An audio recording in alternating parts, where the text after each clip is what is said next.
रोप लावणीला काहींनी हात लावला आहे, पण अजून थोड्या लोकांनी नाही लावला. आम्ही पण नाही लावला कारण आमचा तरवा अजून उगून नाही आला. तर आज आम्ही सकाळी चाललो आहे खत टाकायला शेतामध्ये. खत म्हणजे गोण्या घेऊन आम्ही ठेवायला चाललो आहे, कारण उन्हाळ्यामध्येच आम्ही नेऊन ठेवतो आहे सर्व खत वगैरे. पण ह्यावेळी काय झालं, खताचा ट्रॅक्टरच लेट आला आणि पाऊसही मे महिन्यापासून चालू आहे आणि त्यामुळं रस्ता वगैरे शेतामध्ये जायला जागाच नाही, रस्ता वगैरे मोठा पायवाट आहे आणि बैलगाडी वगैरे जाते पण लांबून फिरून जाते. पण चिखल सगळीकडे आहे त्यामुळं बैलगाडी आता जाऊ शकत नाही. त्यामुळे बाबा बोलले डोक्याने नेऊन खत असं शेतामध्ये नेऊन ठेवूया.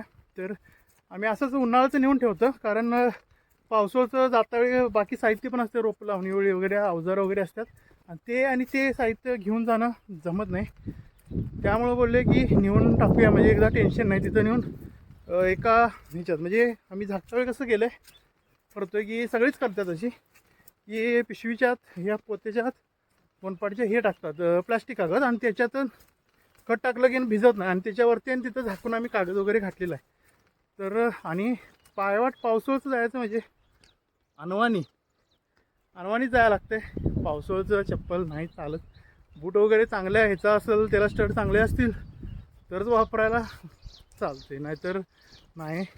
काल एका दादानी पण कमेंट केली होती की आमच्याकडे 10 दिवस झाला पाऊस चालू आहे, सॉरी पाऊस नाही अजिबात.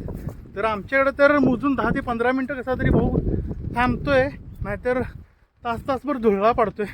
आता थांबला आहे थोडा वेळ, नाहीतर आता मला वाटते अजून थोडी गटळी आहेत जाताना. आता म्हणजे सुक्का आहे कपडं, मला वाटते थोड्या वेळानंतर मी पण पूर्ण भिजणार आहे. आणि आमच्याकडे कसं डोंगर भाग वगैरे लागला वरती आणि पूर्ण निसर्ग लागला, झाडी भरपूर आहे आमच्याकडे. त्यामुळं पाऊस हे आमच्याकडं कायम असतोय. यंदा मे महिन्यात त्याने सूर्य पण दाखवला नाही, एवढा पाऊस आहे मे महिन्यापासून. तुम्हाला पावसाचा एक ब्लॉग मी नक्की टाकेन की पाऊस आहे ते.